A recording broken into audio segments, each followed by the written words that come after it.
karon ingnon to the max.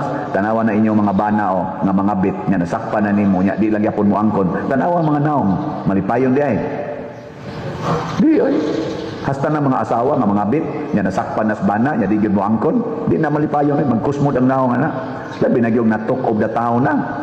Samot na yung matok of the nation na ikaw nangawat, ikaw kawatan, nga i-post na ka sa social media 24/7 daghan kay mag-post sa social media magsigig ingon kawatan ka unya kunuhay kamosad kay authority man magsigig ingon wa ko mangawat nya adto ka magsigig pamasangil sa lain pero ang tanang tudlo nagsigig ingon kawatan ka luoy kay kanay di ba di na ma-imagine nato inana magsigi kag panagang ba sige kag hapak og lapok 24/7 sige kag panagang kapuyan ano pilingay mong tupad ina kawatan ka ina kawatan sa ka